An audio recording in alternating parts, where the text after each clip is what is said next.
Well, ladies and gentlemen, we know that our theme is the age of adaptability. And I definitely do think that if there is adaptability, creativity has to follow. If you take a look at the kind of evolving technology that we have nowadays, we definitely do know that there is an eventual following of consumer habits that are changing with that. And that really is where the magic happens. Ladies and gentlemen, let's welcome our keynote speaker for the opening session here at Goa Fest 2024. Put your hands together for Mr. Harit Nagpal, Managing Director and CEO, Tata Play.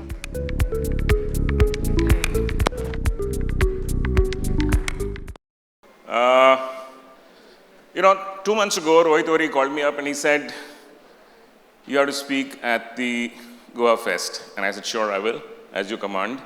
And he also, in passing, said something that sounded like, we can't hold the Goa Fest in Goa this time, so we're moving the venue to Hawaii. And I said, isn't that a bit too far? Because, even the cricket team, Indian cricket team, when it can't play in India, the IPL, it goes to Dubai, not goes to Hawaii. So why not Dubai? And sure enough, a month later, when I got a letter from the AAASFI, it didn't say Hawaii, it didn't say Dubai, it said Powai in Mumbai. And that was a mistake. So from here, we landed here, and it was a disruption. We had no choice but to adapt to it. And we are thriving, because I put in half a day's of work this morning. I got another couple of hours that I can do later today. And we are thriving. So just like dar ke aage jeet hai, adapt doesn't stand alone. Disrupt ke aage adapt hai. And the purpose of both these disruption and adapting is thriving. And the disruption could be caused by God, by your competitor, by the technology, by the regulator, by the government, by you name it what. But whoever does it, it is our job to adapt to it. And we do, and we thrive. And I'll give you some examples of that I've seen at least in my life. Things that have been told to me, things I've seen, 3 or 4 examples, just to prove the point. The first being, my grandfather was a commodities trader. He lived somewhere near the border of what is today the Pakistan and Afghanistan border, in the northwestern frontier province. He was a commodities trader. He went down to Guntur in Andhra Pradesh, bought tobacco in truckloads, and came down and sold it in Rawalpindi to traders, who then distributed it to the trade and sold that. And then this happened. We all know what this is. In 1947, he, along with his family and bunch of friends and neighbors and everybody, came down to Delhi and settled in camps like these. And, you had children to feed and families to run.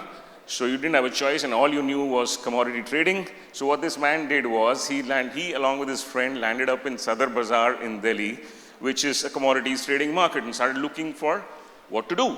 You got to feed the family. So they landed up at a trader like this, who sold sugar in wholesale. Those days, sugar was 60 paisa a kilo. 40 kilo, a 1 man ka bag was about 24 rupees. Bought a bag for 24 rupees. His friend sat down on the ground there and started selling sugar in half kg and 1 kg lots at 60 paisa a kilo. He bought it at 60 paisa. He sold it at 60 paisa. These guys dressed up like Pathans, and everybody in the market said, "Ye Pathan log pagal hain. 60 paise mein kharidte hain, 60 paise mein bechte hain. What are they doing? How are they going to make the money?" And this went on. In an hour, they finished 1 bag. Went and bought another bag, finished that. By lunch, they'd finished 5 bags. Because 60 paisa wholesale rate, 60 paisa retail rate, these guys were selling, and this went on, not one day, next day they again landed up, again did the same thing, 6 bags, 7 bags, 8 bags they would sell in a day. In 3 years, this went on. And everybody wondered, these guys are mad. After 3 years, not only did they build a house, they ran their families. My grandfather's friend actually bought the shop in the wholesale market. He still runs it. His family still runs it. How did they make their money? from the bags. They sold the bags. Each bag sold for 50, 60, 70 paisa, 6 bags a day, 6, 6 are 36, 3 rupees 60 paisa. That's enough in 1947 to run a family. And then the business grew, and that's how you disrupted, adapted, thrived. Cut to 1977. I was in class 10th in Delhi, studied at Army Public School, lived in R.K. Puram. Music, this was our music that time. Many of you would recognize this, associate with it. This was our music that time. But there was no cassette label in the country. There were record labels, but there were no cassette labels in the country. So if a record got released in the US, we didn't have access to it. We would listen to the radio programs that came in the morning, in the evening, and that was our source of music. Suddenly, in Gulmohar Park in Delhi, those of you who are familiar with Delhi, in the south of Delhi, there is a market called Gulmohar Park, in which there was a 10-foot by 20-foot shop where a man there was no Twitter those days, there was no social media. I just by word of mouth sent out a message saying, if somebody can get me a brand new LP that has been released in the US today, I will pay him 400 rupees. 400 rupees in 1977, my pocket money was 25 rupees a month or something like that. So that was a year's pocket money. So when aunties and uncles used to come in from the US, they would call up, "Beta kya chahiye?" We started telling them the names of LPs that we wanted. One fine day, I get an LP, I walk into that store, and I sell him that LP for 400 rupees. I was a rich man, I had 1 year's pocket money in my pocket. What did this man do with it? He put it on a turntable, converted that into a cassette next morning, and all night he sat down on a duplicating machine and multiplied those cassettes into multiple cassettes. And the next morning he had 250 of these. He had 250 of these. Business grew so much, he set up a factory where then he started tying up with record labels and started producing record labels. I have personally sold an LP to this man. I have personally bought cassettes at 15 rupees, 20 rupees, 25 rupees between the years 1977 and 1979 from the 10-foot by 20-foot shop in Gulmohar Park in Delhi. You may call it illegal, you may call it piracy, whatever it is, but this was disrupt, this was adapt, this was thrive. Cut to 1989, I moved to Bombay. I used to work for Lakme. My home was in Juhu, my office was in Devnar, in the Lakme factory. And between Chunabhatti and Devnar, there falls a long road of Chembur. Those days, during the monsoon, for 3 or 4 occasions, the road would collect about 2 feet of water. That's what used to happen. Ambassadors and Fiats used to get stuck. Marutis would go away because these guys had lower distribution. The Marutis were clearer. We would just drive through. Suddenly, when something like this happened, 2 little kids would come out from the slums on the side and say, "Seth, dhakka lagaun kya?" And they would push your car out of the water. You would give them 4 or 5 rupees, whatever it is. These guys would push about 5, 6 cars in a day, make 20 bucks. But God made disruption was only 3 days, 4 days, 5 days a year. Chaska lag gaya, abhi kya kar rahe hain aage?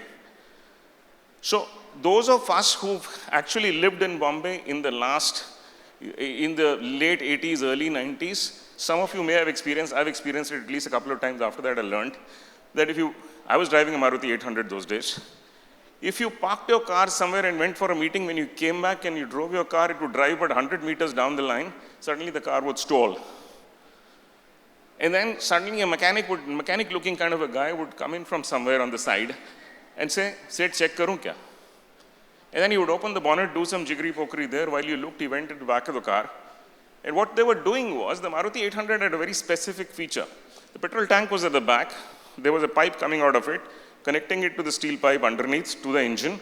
In between, there was a U-bend of a plastic tube. While you were away in a meeting, he'd pull out that plastic tube, stick a stick into that. The pipe had enough petrol to take you 100 meters, after which he was standing. And he'd say, "Seth, check karun kya?" And this is what they did. Made 50 bucks. But this was a perennial business. He disrupted. Didn't wait for God to disrupt. He disrupted. He adapted. He thrived.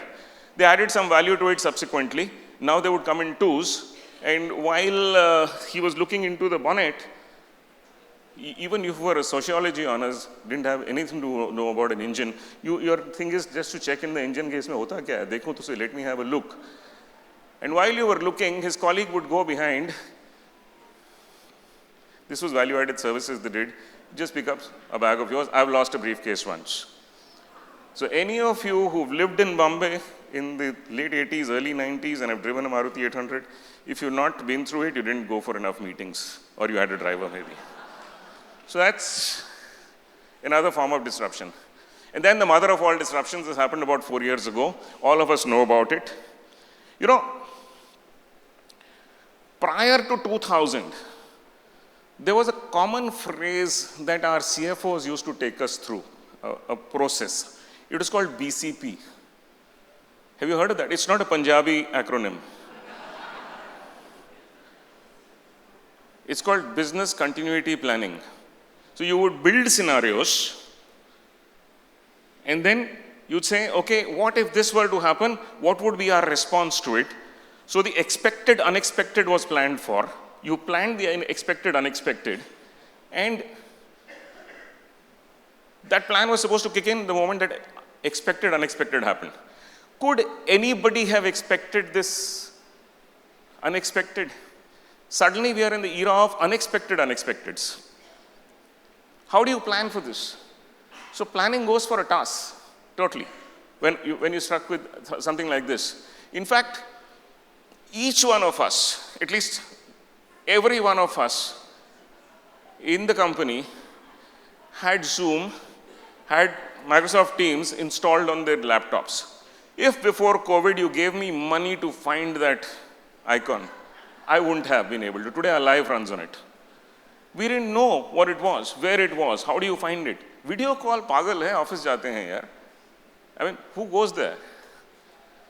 Everything that used to happen physically has got converted to digitally. Everything. 23% of my subscribers at Tata Play used to recharge online. The balance went to shops and recharged with 50 rupees, 100 rupees, 200 rupees, whatever it is. Today, 76% of my subscribers, including those in the villages, are recharging online. And the number is growing with every passing day. People we thought were illiterate, were digitally not savvy, were not natives, they've all become natives. If you had to work in a call center where we took calls, that's why we call them call centers, this is what it looked like. So if you wanted to work in my Pune call center and you lived in Parbhani or somewhere there, you had to move your home from Parbhani to Pune, take up a rented room with 2-3 other people, spend 12 hours in a place like this, take calls, sometimes lie idle, sometimes be in a queue, and work, and then go home, cook or order on Swiggy or whatever, and come back again to work.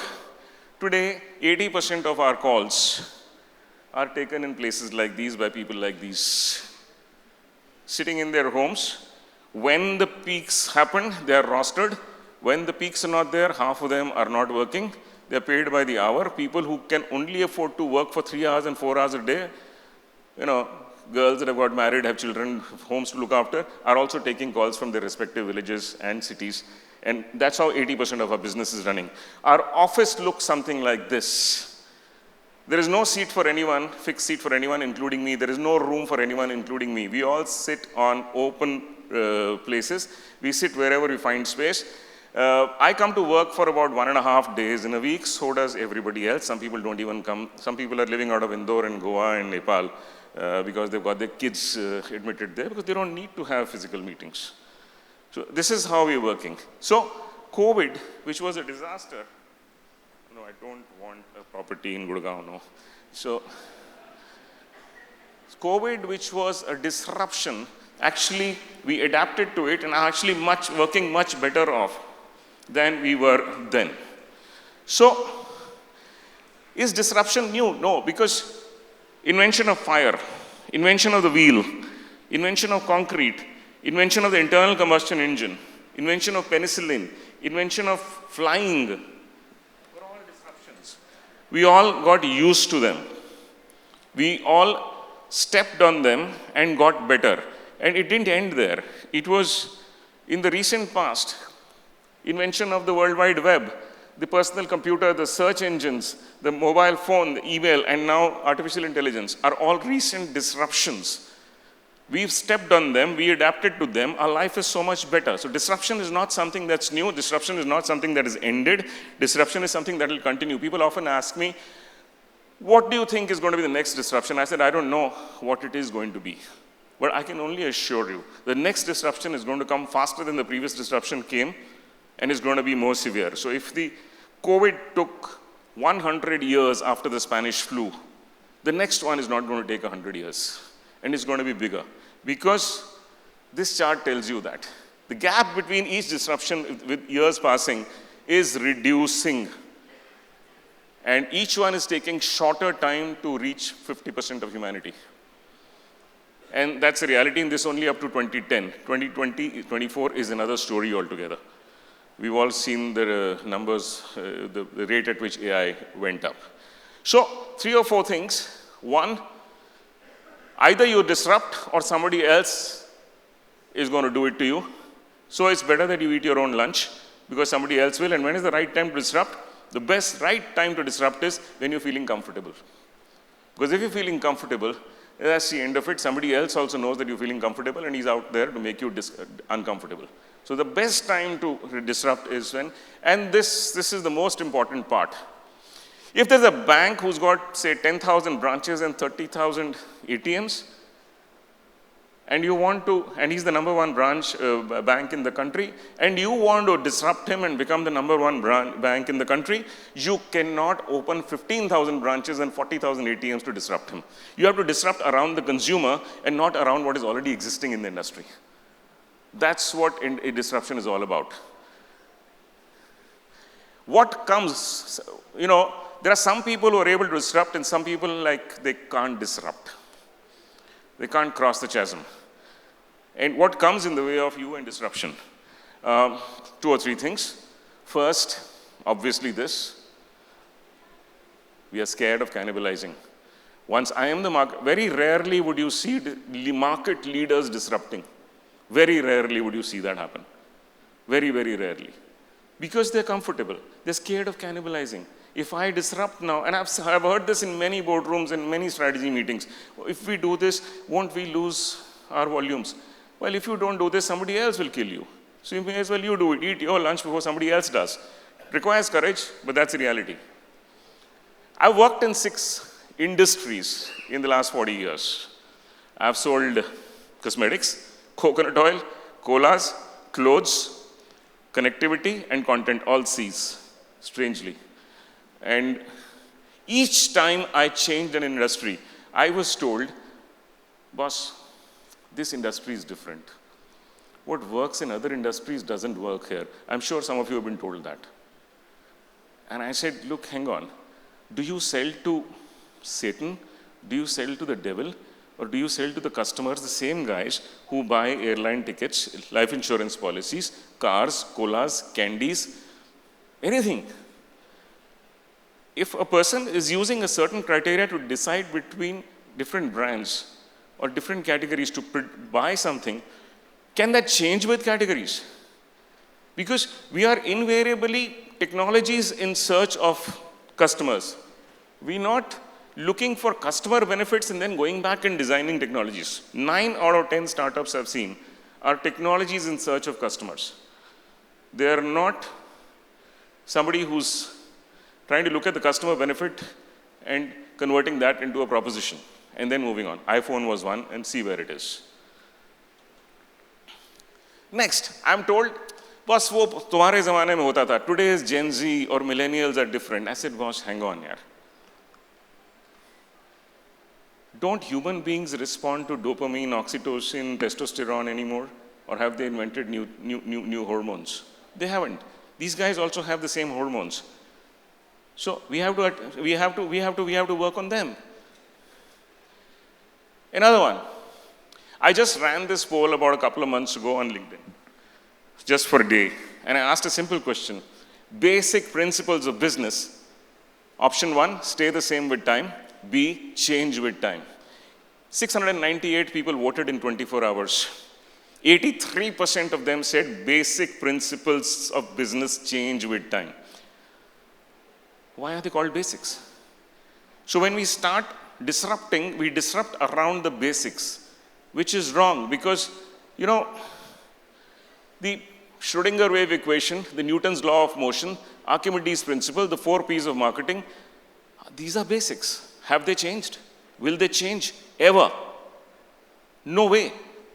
It is things around them. So if a zebra has to disrupt, he doesn't have to change his stripes. He has to stand differently. That's all. He has to position himself slightly differently. That's all he has to do. And once he's done that, the trick is, how do you harness his energy, the disruption that you created? And that's what I've kind of attempted to do in a book that I wrote last year. I was told a year ago that next year Goa Fest's theme is going to be adapt, so I decided to write the book, and I'm asking the managing committee that please tell me the topic of next year. I will write that book too, so that you can have me here again. Even the chameleon is the same. And why did I put a chameleon here? It's, you see, this little chameleon here, what does it do?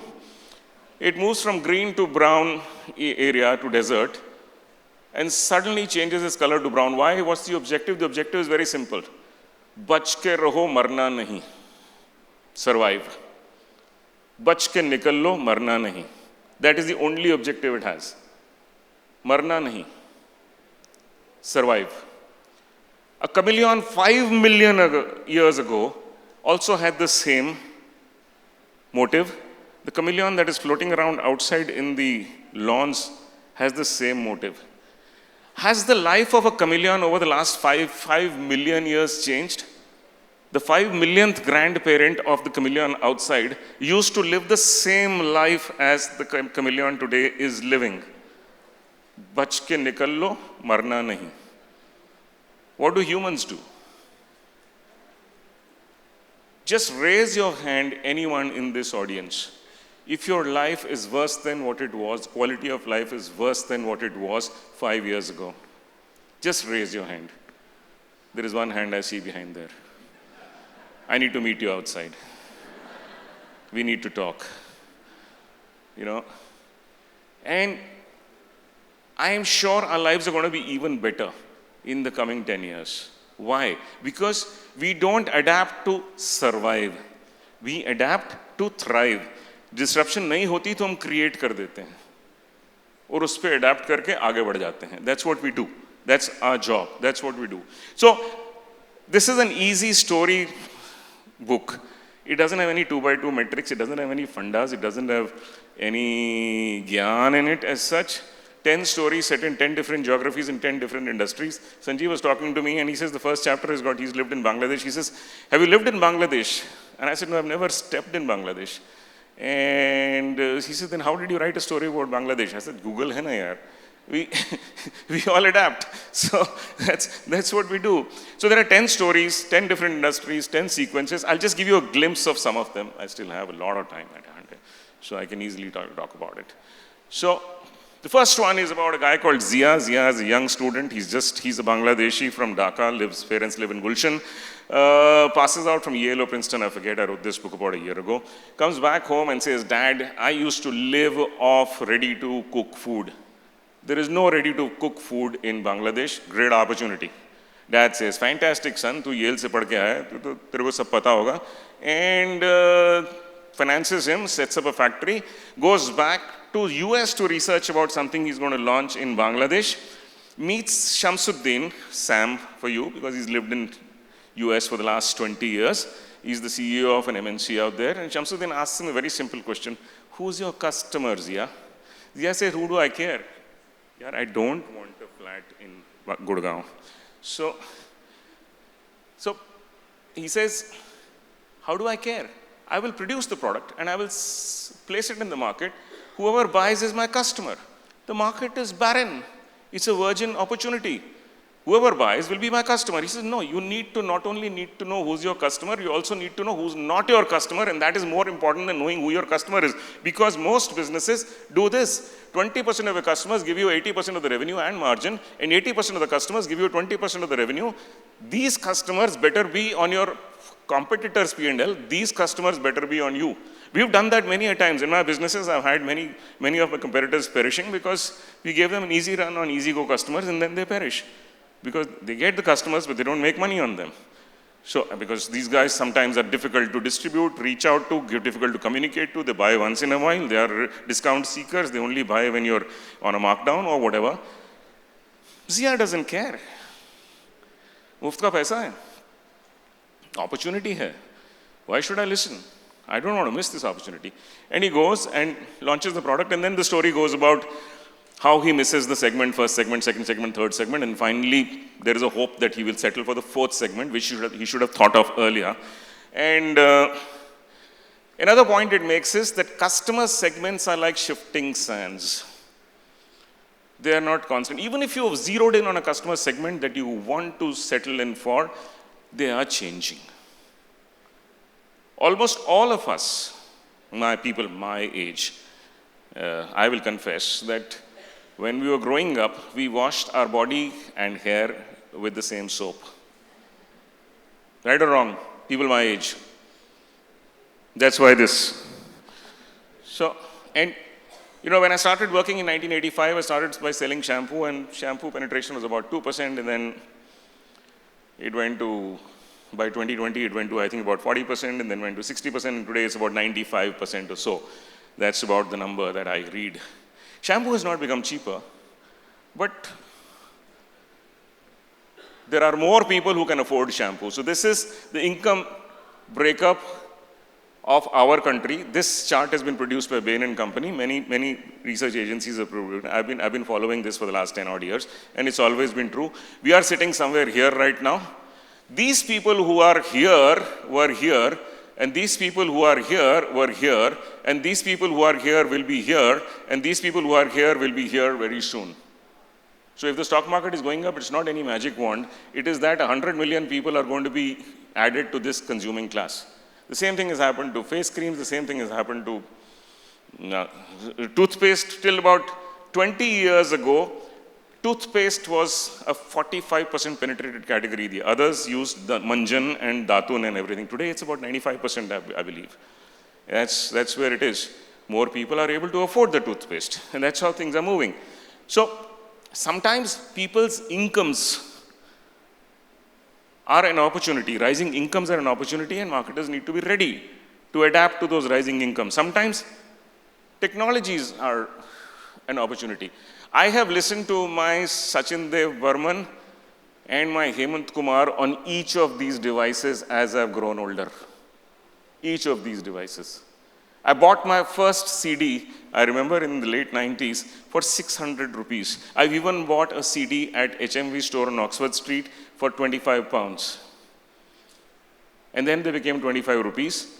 And when I had got all my CDs copied on my iPod, I passed on 4 cartons of CDs to my driver who just recently bought a CD player. So for almost every category where there is a person exiting to the next, because technology has become cheap, there is somebody getting into the category. So if somebody is buying a private plane, there is somebody flying into a commercial plane for the first time, and there's somebody who's getting into a train for the first time, and somebody getting into an ST bus for the first time. So the whole chain continues.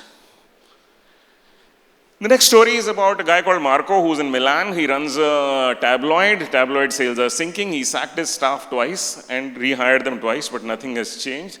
Like most sons join father's business, his son also joins his father's business and says, "Dad, have you listened to the customers? What do they say?" Marco is livid.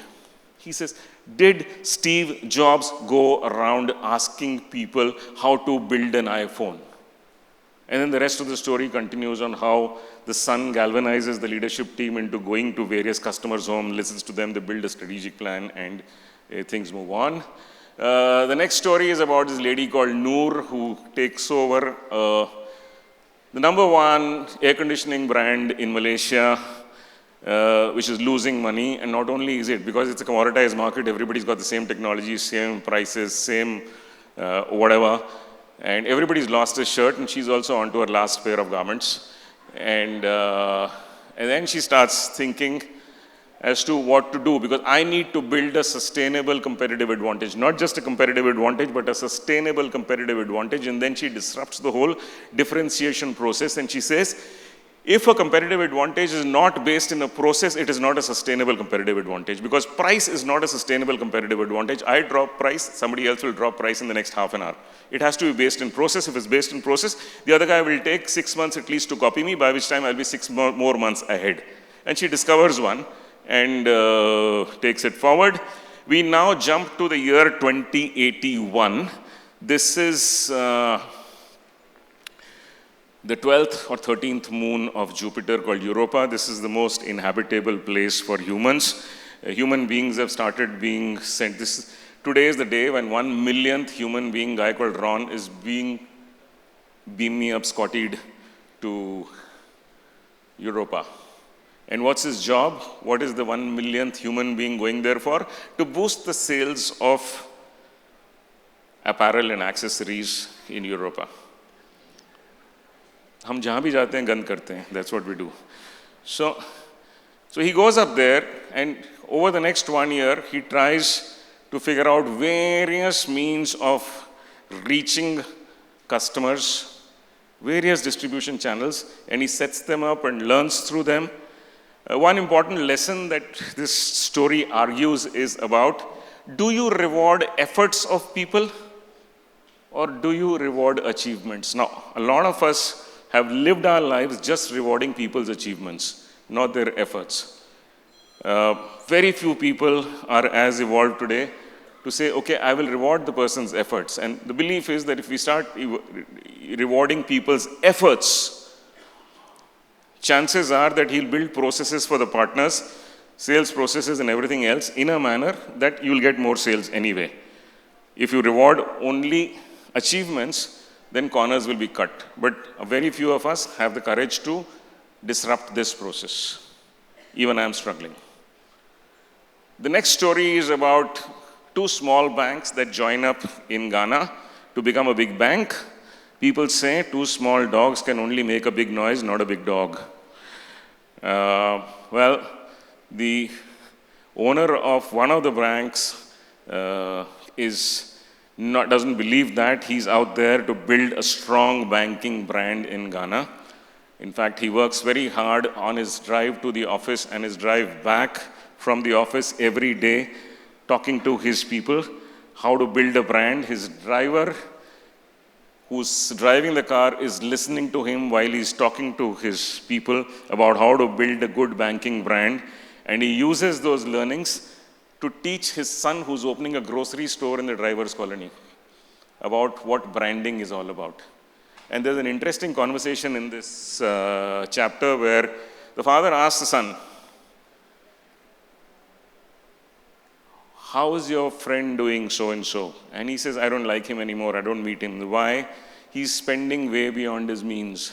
Does he spend your money? No, he doesn't spend my money, but I still don't like him because he's spending way more beyond his means. Then he says, how's your other friend doing? And he says, yeah, I love him. He's really nice. I spend a lot of time with him. Why? Because, he was going to London. My sisters wanted a book, and he carried that for him. Did he carry the book for you? No, he didn't. But he carried a book for her. He's a nice guy. He says, son, brands are exactly like that. You like the ones who do things you like, and you don't like the ones who don't do the things you like. And that's the basis of branding. And that's one lesson that comes out of this book. And then we come to Pakistan. In Lahore, two brothers, Ali and Fazal, have inherited 5,000 acres of land, ancestral land. They're trying to build a huge... I'm telling you these stories because there are lessons of disruption and adaptation in these, just in 1 line, 2 lines, whatever. And they say, okay, let's build a housing colony of 8 bedrooms each. That's what Pakistan makes, 8 bedrooms each. The day they're launching this property, 15 miles away, somebody launches another scheme at 30% lower prices. What choice do they have? Cut prices, match them. They decide not to get into a dog-eat-dog kind of a competition. They go back, and it's a very interesting phase where they do research as to how do we increase the size of the pie. Why are we stuck on the 8-bedroom and 9-bedroom apartments? Why can't we go make housing for the people who buy 1-bedroom apartments? and increase the size of the pie or increase the size of the paratha since it's Pakistan, and they succeed in that. Second last story, Gavin takes up a broadband firm in New Zealand. This is how his leadership team behaves. Most leadership teams behave like this only. And he discovers this the wrong way, the hard way, because in most reviews that happen inside companies, there is only one agenda. Guess what? Who farted? Who screwed up? And we spend most of our time in a review discovering who farted and how do we punish him. He changes the entire review mechanism. It's a very interesting chapter as to how you disrupt the review mechanism and change it to just look for opportunities, new opportunities, and forget about what happened in the past. That's gone. You can't do anything about it. And then he changes the whole process. And the last one, there is this lady called Dinar Khurshandi. She's a third-generation Iranian based in London. Takes over a fintech company in the UK. And this is how a team is. Happy, collaborative, great atmosphere. Numbers are sinking. So she calls 4 or 5 of them into the room and says, hey, can you define the work culture of this place in one word? And this is what is written on the screen, on the whiteboard by people. Trust, pride, consensus, family, integrity. Fantastic. She says, look, these are not work culture words. These are core human values. My mother taught them these. These are basic. You can't come to work without these. But these will not get you anywhere. What are your work culture words? And nobody knew. And then the whole chapter discovers the work culture words, and these are words like collaborate, experiment, own, speed, things that will take you to where the company wants to go if everybody practices those. And that's what she does. So finally, you got 5 or 6 lessons into what to adapt about. One is keep discovering customer segments that you should be in and customer segments that you do not want. Learn to listen. Align the entire organization towards the end objective. Find a sustainable differentiator or a competitive advantage. Find out where your customers are and find multiple ways of reaching them. Rise above the day-to-day and look for opportunities. Teach the teams to look for opportunities. Stop dogfighting with your competitors. Increase the size of the pie. Build an enduring brand. And that's all there is to it. Thank you.